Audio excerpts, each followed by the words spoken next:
anyone struggling with forward or rounded shoulders, a stability ball rollout can be a great way to counteract that and get you up out of your chair. Also a great way to exercise and warm up your shoulders for upper body lifts. All you need is a stability ball and a wall that's able to support your weight. Start with your stability ball between your hands and the wall at shoulder height. Step your feet back a bit so you're at a slight angle with the floor. Stand tall with your feet shoulder width apart. Inhale air into your stomach and build pressure in your abdomen. As you do so, fall forward by rolling your hands up the ball. Think of hands up, shoulders down. This helps avoid those upper traps, tensing up and shrugging your shoulders up to your ears. As you fall, make sure you maintain alignment of your head, shoulders, hips, knees, and ankles, keeping your heels on the floor for the entire set. Make sure to keep your toes at 12 o'clock. It's a little thing that really does matter. Once you fall into the lowest position you can, exhale and roll your hands back down the ball, keeping your shoulders down and away from your ears. Repeat this for the entire set. And if you want to work the end range of your shoulders, try an isometric variation where your hands are up overhead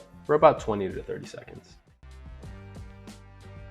So once you've gotten the range of motion in your shoulders and your core feels ready for something a bit more challenging, where gravity is going to work even harder against you, we can move on to a different variation of a rollout with an ab wheel. I love this variation because it challenges me to maintain core stiffness while still working the range of motion in my shoulders. For this variation, we'll set up on the floor with our feet and knees remaining down on the ground the entire time. From here, we'll take each handle of the ab wheel and position our shoulders over our wrists or arms perpendicular to the floor. Make sure that your head is in line with your neck and spine, and take a big inhale into your stomach as you brace your core and build pressure. This pressure is going to help protect your spine and avoid any arching or putting strain on your lumbar spine or the lower part of your back. If you're someone who's never done this variation before, or you haven't done it for some time, my advice is set aside your ego and peel away at the distance that you can go. That being said, once you've reached a distance you know you can return from, exhale the air out of your stomach and core and roll the wheel back to you. Avoid any excessive arching in your lumbar spine or lower back. Be mindful of depressing your shoulders down and away from your ears, and remember to keep your head in line with your neck and spine. We don't want to see that head hanging off our neck like this. With time, you'll be able to reach new distances and notice that your core is able to hold and maintain that tension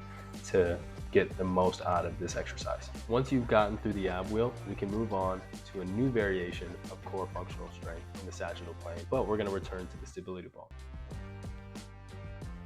But instead of the hands being on the ball, now our feet are going to be on the ball. I love this exercise because it challenges me to prepare my core for more challenging exercises in the future, such as a stability ball pike, or maybe even a handstand push-up. So in this plank position, you're gonna have your feet or the lower third of your shins on the ball with your arms perpendicular to the floor and your head, hips, shoulders, knees, and ankles all in alignment with each other. Basically, your body should be flat enough that you could use it as a table.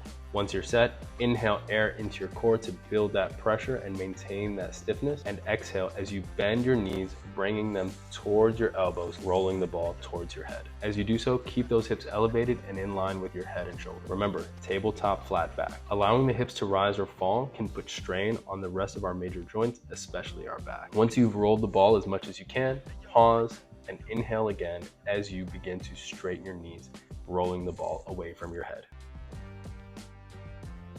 Once you've mastered this, then we can go on to pike. If you notice any pain in your wrists or shoulders while doing this exercise, try to regress to a plank or an incline. If you still experience pain, maybe consult a professional such as a physical therapist, a chiropractor, or your doctor. The stability ball pike has the same setup as the previous exercise we just talked about. Once you're in that plank position with your feet on the ball and arms perpendicular with the floor, check your alignment and take a big inhale into your core, building that pressure and maintaining that tension that's so important to protecting your spine. From here, we're gonna exhale and drive our feet into the floor. Make sure that your shoelaces are on top of the ball, not just your toes. In doing so, as you exhale, push your hips up to the sky and drop your head between your arms. As you raise your hips and push your head between your arms, roll the ball towards your hand. How high you're able to go in the beginning is not as important as maintaining that core stiffness and that functionality that we're trying to achieve. With time, you'll be able to raise your hips higher and higher. Now, after you've bent your hips and elevated them as much as you can, inhale as you slowly lower your hips back down to the floor and push your head out from the space between your arms. Notice that in this variation, we're keeping our knees straight the entire time. So we went from passive rollouts to active rollouts using an ab wheel and a stability ball. These progressions are a great way to challenge your core in the sagittal plane,